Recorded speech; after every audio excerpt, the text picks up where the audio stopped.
The book of Jasher, chapter 11. And Nimrod son of Cush was still in the land of Shinar, and he reigned over it and dwelt there. And he built cities in the land of Shinar. And these are the names of the 4 cities which he built, and he called their names after the occurrences that happened to them in the building of the tower. And he called the first Babel, saying, because the Lord there confounded the language of the whole earth, and the name of the second he called Erech, because from there God dispersed them. And the third he called Hatchet, saying there was a great battle at that place. And the fourth he called Calneh, because his princes and mighty men were consumed there, and they vexed the Lord. They rebelled and transgressed against him. And when Nimrod had built these cities in the land of Shinar, he placed in them the remainder of his people, his princes and his mighty men that were left in his kingdom. And Nimrod dwelt in Babel, and he there renewed his reign over the rest of his subjects, and he reigned securely, and the subjects and princes of Nimrod called his name Amraphel, saying that at the tower his princes and men fell through his means.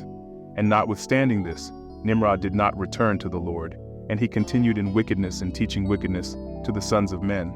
And Mardon, his son, was worse than his father, and continued to add to the abominations of his father. And he caused the sons of men to sin. Therefore it is said, from the wicked goeth forth wickedness. At that time there was war between the families of the children of Ham, as they were dwelling in the cities which they had built. And Chedorlaomer king of Elam went away from the families of the children of Ham, and he fought with them, and he subdued them.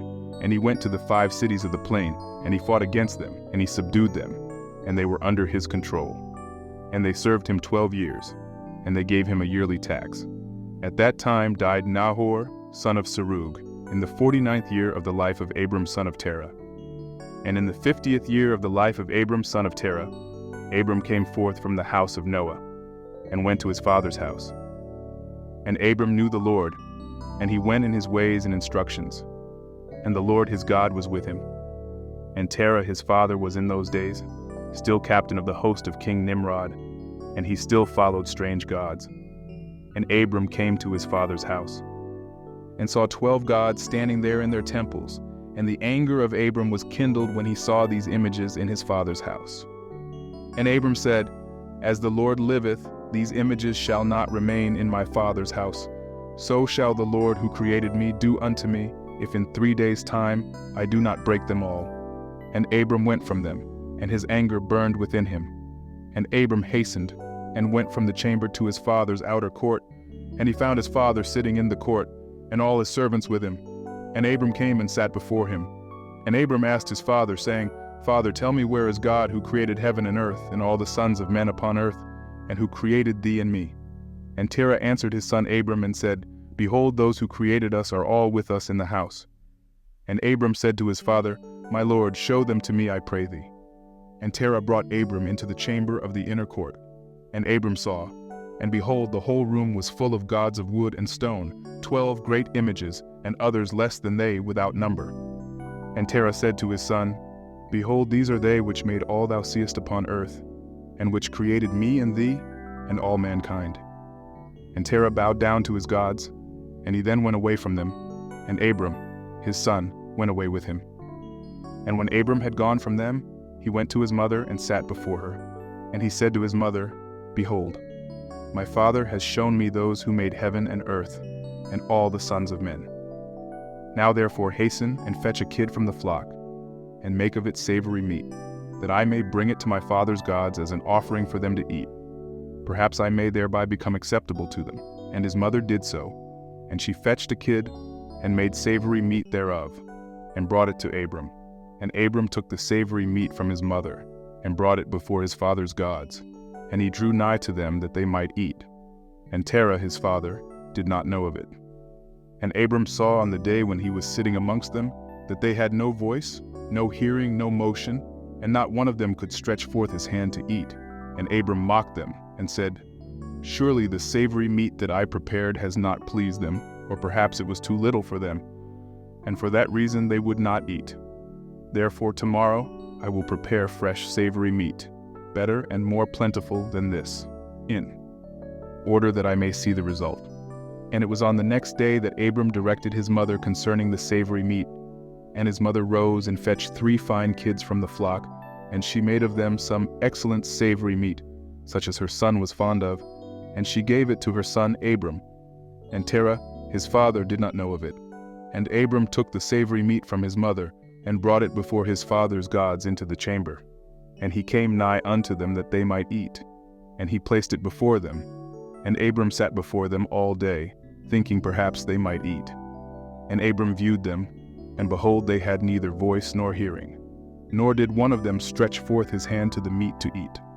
And in the evening of that day in that house Abram was clothed with the Spirit of God. And he called out and said, Woe unto my father and this wicked generation, whose hearts are all inclined to vanity, who serve these idols of wood and stone, which can neither eat, smell, hear nor speak, who have mouths without speech, eyes without sight, ears without hearing, hands without feeling, and legs which cannot move. Like them are those that made them and that trust in them. And when Abram saw all these things, his anger was kindled against his father. And he hastened and took a hatchet in his hand, and came unto the chamber of the gods. And he broke all his father's gods. And when he had done breaking the images, he placed the hatchet in the hand of the great God, which was there before them. And he went out. And Terah his father came home, for he had heard at the door the sound of the striking of the hatchet. So Terah came into the house to know what this was about. And Terah, having heard the noise of the hatchet in the room of images, ran to the room to the images, and he met Abram going out.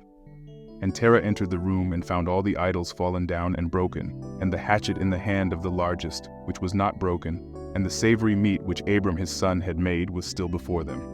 And when Terah saw this, his anger was greatly kindled, and he hastened and went from the room to Abram. And he found Abram his son still sitting in the house, and he said to him, What is this work thou hast done to my gods?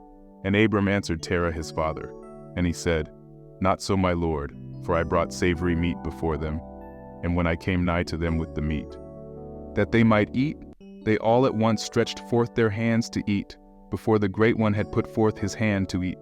And the large one saw their works that they did before him, and his anger was violently kindled against them.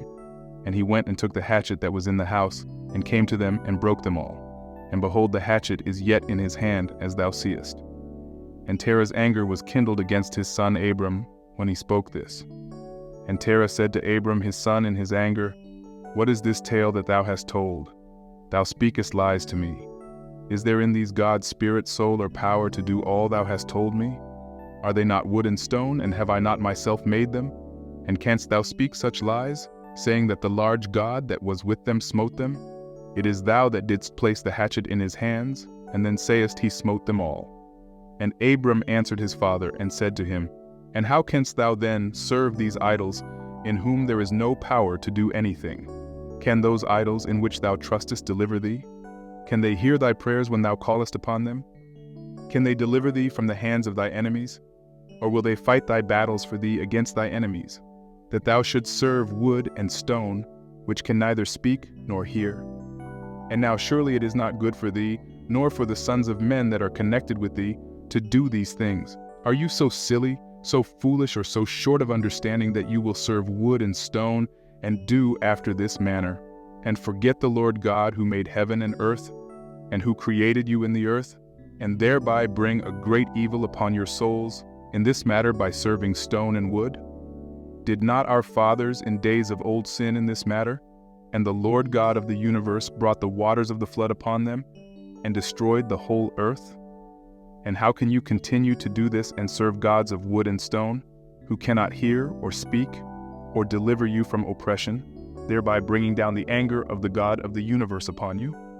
Now therefore, my father, refrain from this, and bring not evil upon thy soul and the souls of thy household.